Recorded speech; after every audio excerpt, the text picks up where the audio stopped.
everybody. Thank you for being here today. My name is Alán, and I am part of the Black LGBTQ Migrant Project. Today, joining us is Úmi Vera from Familia Trans Queer Liberation Movement, and Oluchi, also from the Black LGBTQ Migrant Project. And this is the Transgender Law Center's virtual gathering and offering of hope from trans and queer migrants. Before we start, I want to center the fact that we are committed to disability justice as it holds access as a necessary practice for disrupting isolation and ensuring the participation and leadership of disabled folk. Access is meaningful when it includes a commitment to the radical, deeply transformative demands of disability justice. Disability justice charges us as a community to identify, interrupt, and disrupt all forms of supremacy, including ableism, anti-Black racism, misogyny, fatphobia, classism, and more. By committing to build accessible spaces, we are following through on a commitment to have critical conversations together. And for a little more on why we're here today because some of you may be aware there's been an onslaught of attacks on migrant communities, on Black people, not just in the US, but worldwide, on trans and queer folk across borders, and those navigating multiple identities that feel this moment particularly acutely. And COVID-19 pandemic has increased the amount of violence or isolation that our communities face. So today's conversation and panel is an offering that will allow us to recenter and engage in an honest assessment of what is happening right now, what the stakes are for queer and trans migrants, and what we can do to hold each other when policy and maybe the world can't or does not want to. And this talk is particularly important because it centers trans migrant leadership, and trans folk in the US and across borders have been tasked with continuously reimagining new ways in which to move through the world, in which to live, work, love, and uplift one another. And trans folk are the people we need to be looking at for leadership because the heightened attacks that we experience right now and the isolation that we experience right now are not new to trans and queer migrant communities. They're actually an everyday. So that's why we're centering trans and queer migrant voices. So the way that today will go is I'm going to be asking Oluchi and Úmi a few questions, and after their questions, we're going to open up the Q&A session of today's live for you. So if you have questions, please do ask them. And before we start with the questions, I'm going to invite Lindley, who is our legal expert. So I'm so excited to be able to share with all of you today that Transgender Law Center, Ballard's Bar, and Rapid Defense Network just filed a class action demanding the release of transgender detainees in all immigration detention centers. So what this means is we are going to the court and saying, you need to release people because it is unsafe because of COVID-19. Now, before any of this happened, there have been advocates and organizers who've been demanding the release of transgender people from detention centers for years, and those requests continue. However, in the light of COVID-19, we are trying another legal strategy to basically force the court to look at the unsafe conditions ICE is holding transgender people in. And it's important to be very clear here. ICE is making a choice to keep people detained. ICE is making a choice to keep people incarcerated. And ICE is making a choice to put people at risk. And so we are going to court and saying, it's time, you need to release people. And what's been truly amazing about this litigation is that it happened because so many people came together to make it work. We have lawyers, organizers, funders, so many different groups of people who came together to get the documents needed, the statements needed, and honestly, even the money needed to make this happen. Because not only are we saying you need to release people, we're also saying we actually have a plan once you release people, and we have almost $100,000 pledged to release people when you do it. And so what this means is that we will be waiting for a chance to argue this in court. It could be very quickly. It might take a little bit more time, but hopefully we'll be in court within the next week making these arguments. So stay tuned. We are super excited about this. And if you have any questions, please feel free to put them in the chat. Also, we know that so many of us have had our eyes on the Supreme Court right now, awaiting decisions in 3 workplace discrimination cases that will have a direct and profound impact on our communities. Regardless of the outcome, we will be here for you. On the week that the Supreme Court Title VII decisions are handed down, our weekly community call will be focused on these decisions. Please join us that day as our legal team and trans leaders discuss those decisions, the trans agenda for liberation, and chart the path forward together. Thank you all.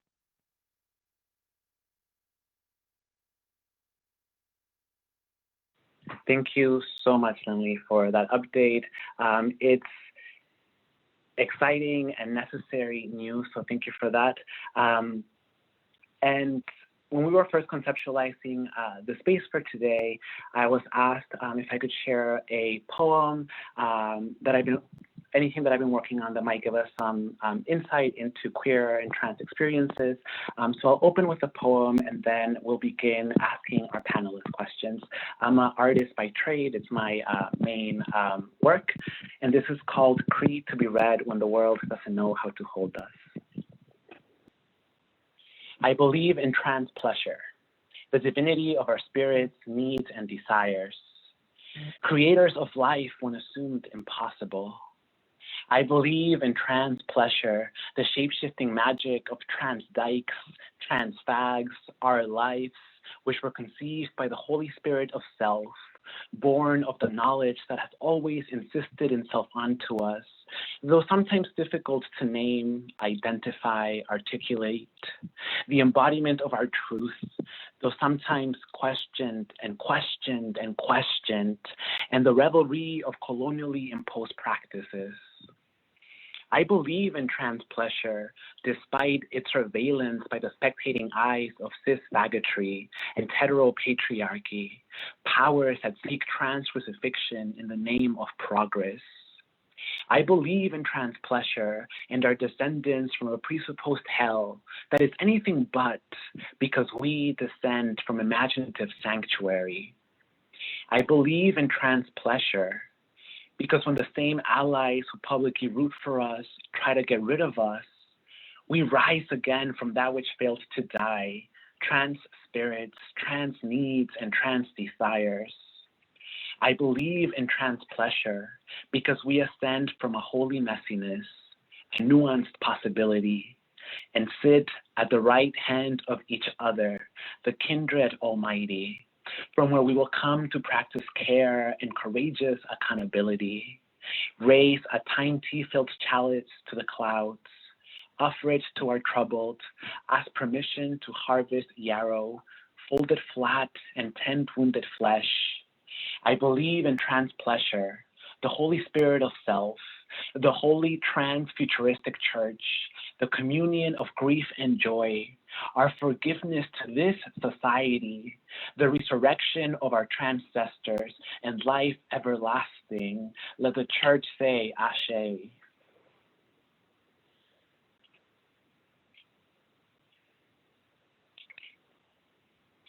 So we start in this way to celebrate our trans community members, to celebrate each other, and to provide a model of how to hold one another. And right before the poem, Lindley gave us a legal update.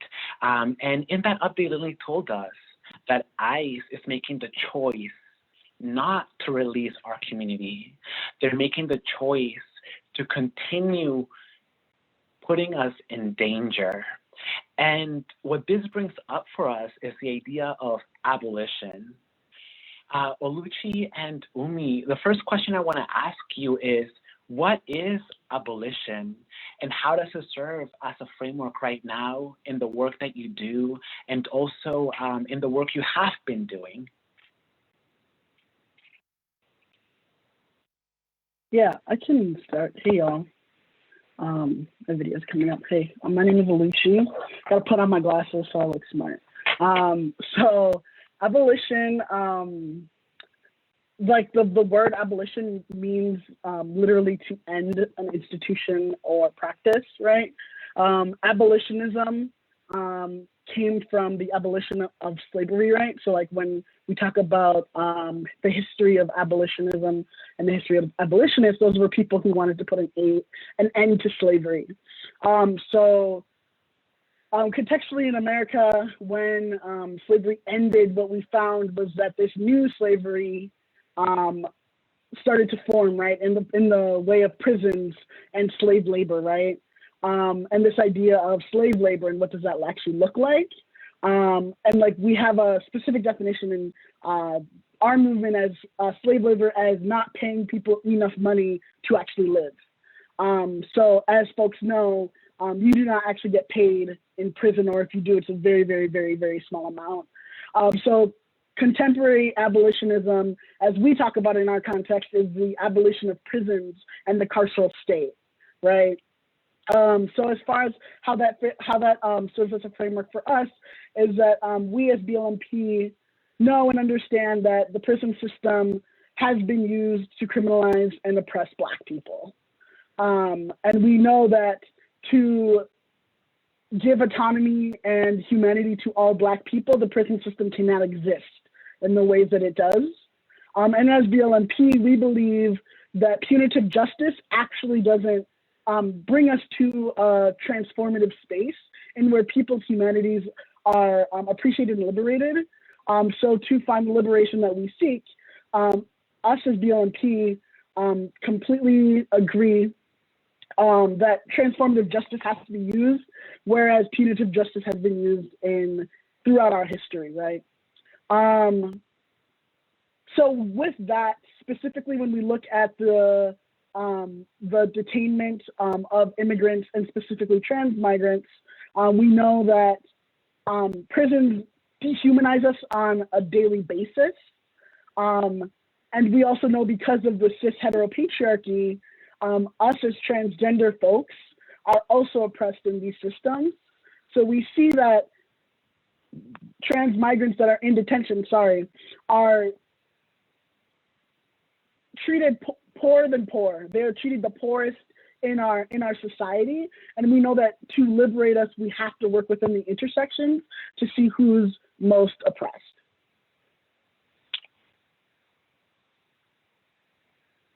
Umi, if you have anything to add, you can add. Thank you, Oluchi. And by the way, you look smart with or without glasses. I think that, hi everyone, this is Úmi Vera, she, her, ella pronouns, organizing and campaign director with Familia Trans Queer Liberation Movement. I think that abolition for us has always been a framework at center. And I think specifically in our nation, is specifically in our political home that we're working on and building with at the national level around the abolishment of detention centers and ICE, and to the extension of prisons, essentially, as Oluchi's mentioning, as the BLMP organizes with the with abolitionism at center around prisons.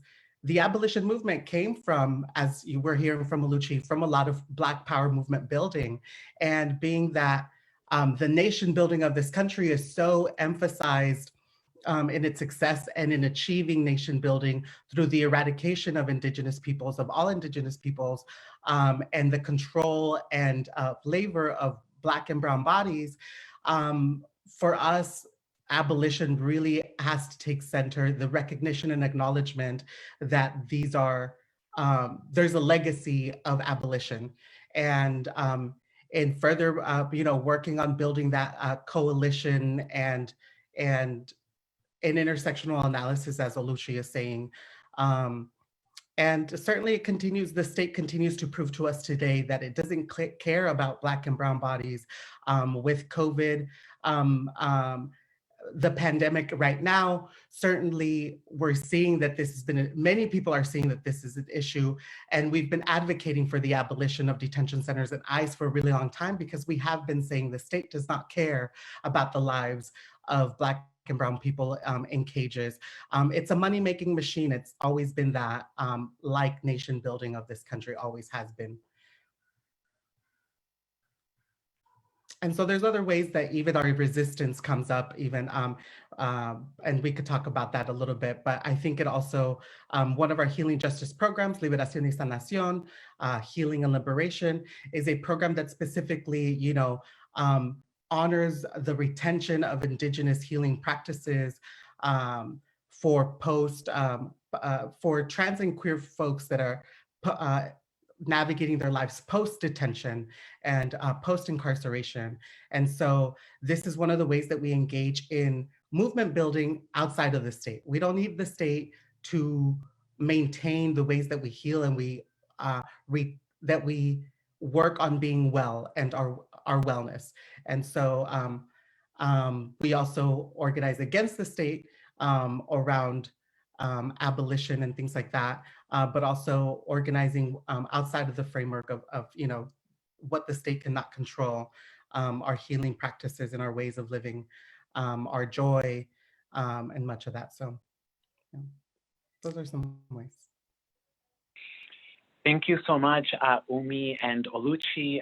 Particularly, Oluchi, thank you for grounding us and charting the genealogy of prison as an anti-Black practice that creates empire, and for uplifting the fact that transformative justice has to be prioritized to counter so-called punitive justice.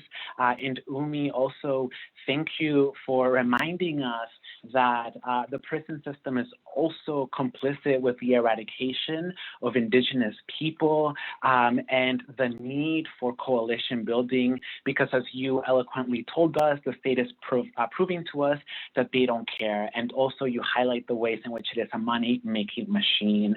And with this in mind, I want to ask you, what are the limitations that you are facing in your organizations, and who are some of the community leaders currently addressing those limitations?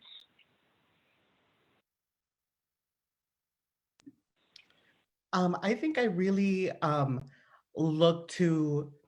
specifically really intrigued by a Muslim trans queer led group out of Chicago, Queer Crescent. And I really appreciated learning from the wisdom of what it means to look into a community's migration into the States and consider the fact that nation building has included eradication of Indigenous peoples, enslavement and control of Black and brown bodies, and that being at a center of their analysis around uplifting a Muslim trans and queer community through organizing. I think they're doing a tremendous job. I'm also very, going through on a personal level through a lot of learning curves on how to engage with very difficult conversations with Latinx, non-Black, non-Indigenous Latinx people that might have a migration experience and that are so down and ready for conversations around the abolition of detention centers, but are still working through how much as the many intersections that they do have, how much they, seek a police state for violences that they face continuously every time that they step out of the door. And so some of my colleagues have had some very brave conversations, even internally within the Latinx movement, that still has a long way to go to grow and be inclusive of, a more plural movement beyond a Southwest Mexican-centric Latinx trans queer movement. And so I think for me, Queer Crescent is one of those organizations and spaces of community that really, really consider and put that idea into practice.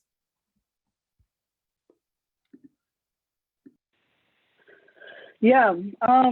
When I think of limitations, I think of like, I don't actually think that we are limited as folks, right? I think the limitations that exist only because of the systems that oppress us, right? Like capitalism oppresses us and delineates all of our worth to production, right? But I think that even, I know we're going to get into this a little bit more, but I think that like when we talk about liberation and activism, right, you can't not talk about art and like how we as trans people, we as Black people have been using art as a tool to liberate ourselves like since our inception, right? Which is why also we make the best art, but that's another fact for another day. But I think a lot about organizations that like have art as a focus into what they're doing, and that could be art in many practices, right? So I think about like Culture Strike, which is a nationwide organization that like brings art into activism, right? I think about BYP 100, who has their Black Joy experience, which was really just about how do we take the joy from being Black and like show that through our art, through our music, through our culture, through our everything, right? I think of one of the local organizations in Minnesota that I roll with, Black Visions, who really talks about like what is the vision for Black Minnesotans and how do we actually attain that vision, right? And even thinking about BLMP, right? We have Alán, who is an amazing fucking artist, right? I apologize, I don't know if I'm supposed to swear on these or not, but is an amazing artist who really brings cultural organizing into the forefront of our work, right? And all of the other artists that we have been able to like gain and cultivate, right? And I think that those are the leaders that are actually dismantling those limitations that we see through our organizing and through our work.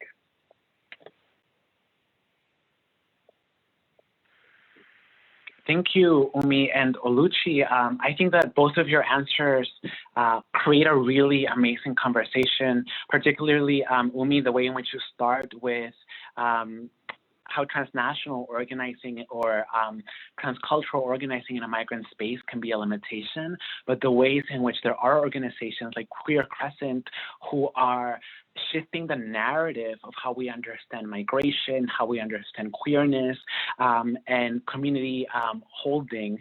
And you also named like unlearning ideas of the police state as a limitation, particularly because we all come from different countries and we have learned something in our home countries and then come here and try to project it.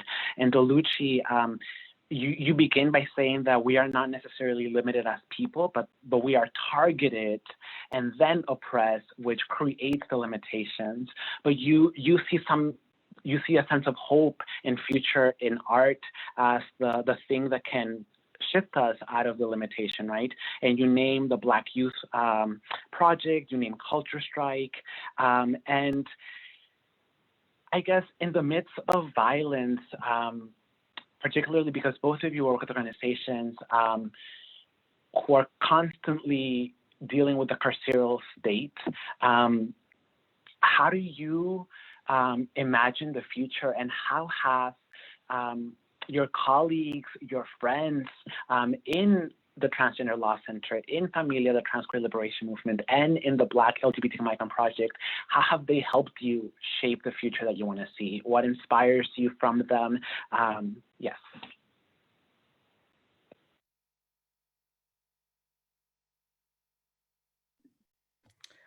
I think for me, a lot has been really at center Afrofuturism, envisioning, literary arts, sci-fi futurism, writers of decades before us, and engaging with organizers that have also been influenced by arts and have learned through the arts and through their personal experiences, folks that are, willing to have certain conversations that speaks beyond a lot of times bullet points conversations that, when we move policy, when those things come also influenced by art and culture, certainly collaborations with spaces like Culture Strike that's been mentioned, a lot of creative individuals that really ground us and hone us in on the envisioning that we can live, we can navigate journeys without this state violence, without detentions. I specifically, as an example, an institution that's been created in our lifetimes can end and will end in our lifetimes. I think a lot of times, being that that violence is so constant, it's not new, it's just, it's reproduced constantly in so many ways, always looking to artistic medicine people in ways to really ground us and influence us in envisioning and arriving to a place where abolition of these cages will be a thing that we want to experience and will.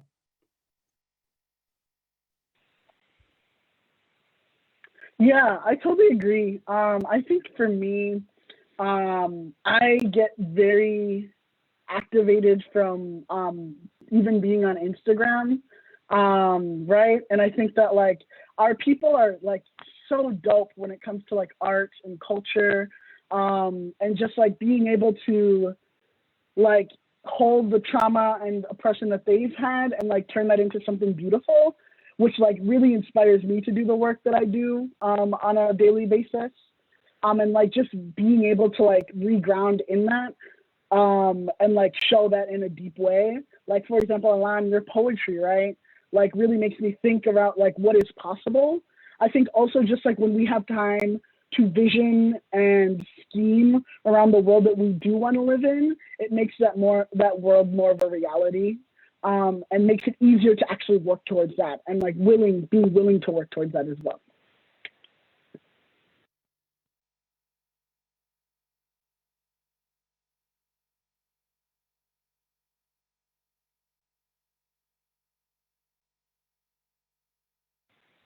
Alán, I don't think I can hear you. Oh, I'm sorry. Can you hear me? Yeah, I can. Thank you. Okay, thank you so much. Again, you're still in conversation. Umi, you talk about how violence is reproduced and how art can ground us and help us counter that violence. And Oluchi, it's interesting that you say that Instagram is a place of inspiration because you've been able to witness other community members talk about their trauma, but actually take hold of their narrative and render that story in the way that they want their story to be seen or witnessed. And this actually ties in really well with two of the questions that we have received in the live. One of the questions is, given our current changes in organizing and mobilizing, I would love to ask you, what are your suggestions with using social media to continue to mobilize for trans and queer people of color liberation and abolishing ICE and detention centers? Yeah, and yes, I agree with this question. I appreciate that.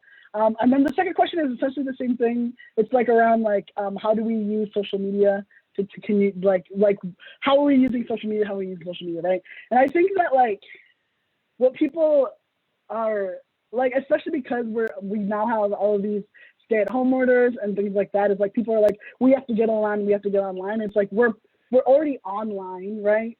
I think like people don't realize like digital organizing existed before this moment. We might not have emphasized it as much, but like we have existed online before. Like even before the word digital organizing was a word, we found community online before this COVID crisis or coronavirus crisis began. And like as far as like how we as BLMP have been using it, is we actually like try to like take hold of things that are like popular. So if you go to our Instagram or our Facebook, you'll see that we did a Don't Rush challenge. It's hella lit. To just like engage folks and like say that like we are online and we're here, right? And also like people have done political things on social media before. Like if you want to follow someone named You're Doing Great, I'll post it in the chat afterwards. They post all the time around like political education, and just like making it fun and making it relevant and making it like art, right? Folks have done live poetry or open mics before this had started, right? So really just utilizing what we're doing now on a bigger platform, I think is one thing that might be different, but understanding that social media has been used as a tool for organizing for a very, very long time. But now that, like, unfortunately, white people and other folks are forced to do that, now it's being recognized as something that's viable. And just like understanding what those differences are. Completely agree and echo. And I think I'll just, I am really loving the ways that some of this is making us stop from doing what we traditionally feel like looks like showing power. Oftentimes, before the last few months of rethinking going towards digital organizing, I think we're also rethinking the ways that we include people that speak many different languages in very intentional ways, people of many different abilities and disabilities. And so whereas before I felt like for sure the fight has to be out in a physical location, out in streets, shutting down intersections, and that's great. Like we love doing that where I organize out of. And certainly it is a way to show power, yet it's not the only one. And so I'm loving seeing all the creative ways that community always has been organizing digitally, and the ways that we're now uplifting that leadership. Thank you, Umi and Oluchi. One of the things that both of your comments make me think about is the reality that, for example, one of the reasons why prison abolition is so important is because people who have been incarcerated, who are leading a lot of prison abolition conversations, they tell us that, they were in prison and they were organizing. They had no access to leave, but they were still able to engage in hunger strikes. They were able to say no. They were able to send letters out, right? And then when they were organizing inside, there were people who were distributing that information to the media. If the media wouldn't take it, they would just post it on the internet, in blogs. They would tell their neighbors, their friends. And I think that in the midst of this isolation, in this social distancing, one of the things that we can do is be very intentional on what we uplift on our day-to-day. If we are using social media, we can all become archivists. We can all become historians, uplift stories of people who've already been doing the work. Because the more access there is to a framework or to a history of people who are doing this, the more excitement others will feel, and the more stakes they'll also they'll see that the stakes are high, so they'll engage. And Oluchi, I think you said we find each other online, and that's true, right? We can create our own platforms. We no longer need to rely on existing platforms, and that can be scary, but that is an offering and something I encourage all of you to critically think about. How can you use your network, your immediate network? Don't think about a large network. You have to start with the intimate first. And let me see if we have any more questions. I don't see any more questions coming in, but Umi or Oluchi, do you have any questions or comments you want to bring up? I will say that keep following us virtually on our social media platforms. We have some incredible programming coming up. Also, digital actions for the National Week of Action, an up-to-date set of demands that we'll be releasing on May Day. And the Week of Action will be from beginning Monday, May 25th through Sunday, the 31st of May, gearing us up for our Pride Month that we're also here for reclaiming around abolition of detention centers in all cages.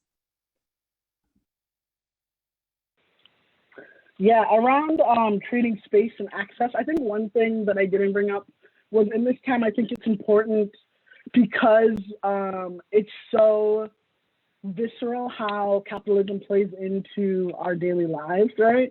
Like folks are losing jobs, folks are getting forced to go to work even though they might be immunocompromised.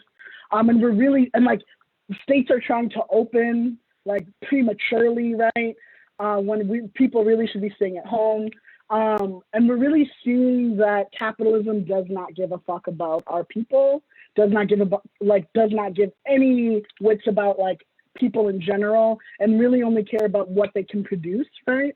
I think it's very important because people are in this time that they're getting very activated, but they might not be politicized in the ways that we need them to be, is political education, right? And how are we actually utilizing the anger and the questioning that people are having in this moment, and fuel that into something that's generative, right?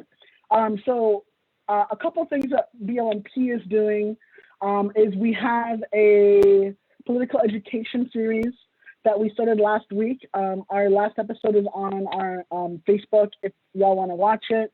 But this series is really going into like what is capitalism, right? And why is capitalism shitty?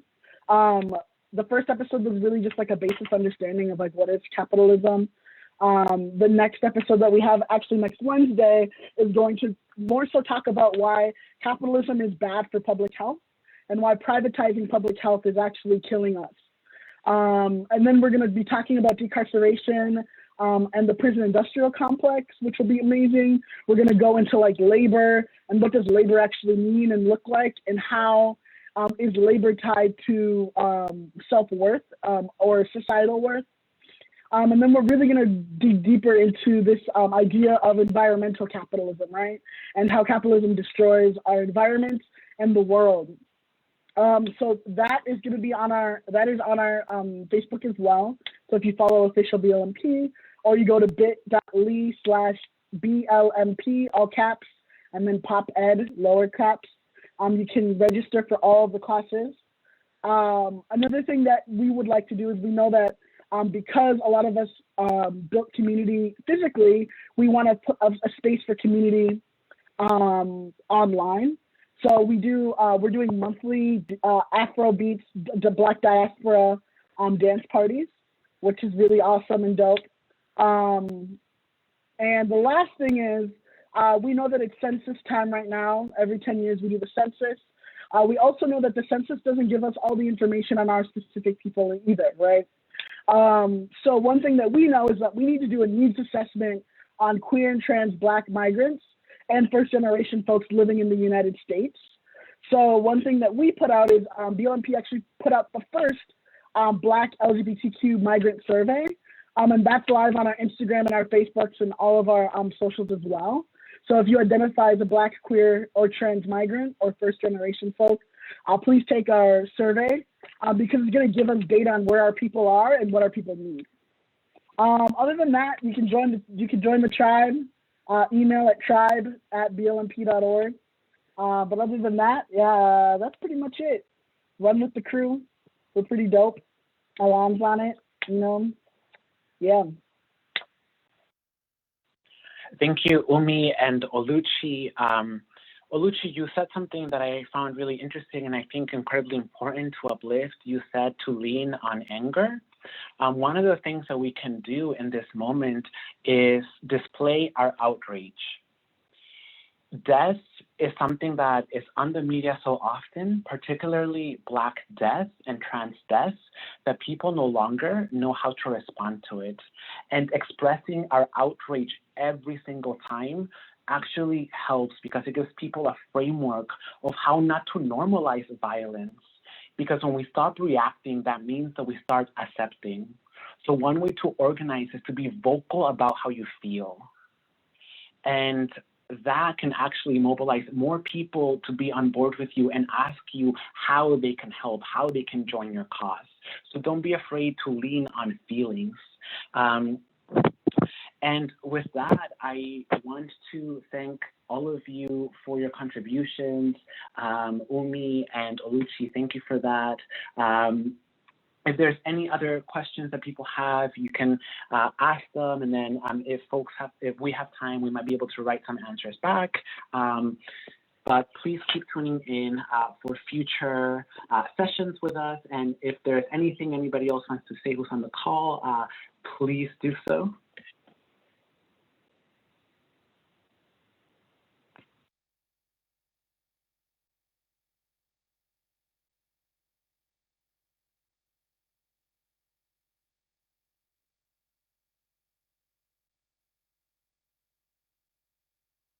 Okay, so I'm taking that this is it.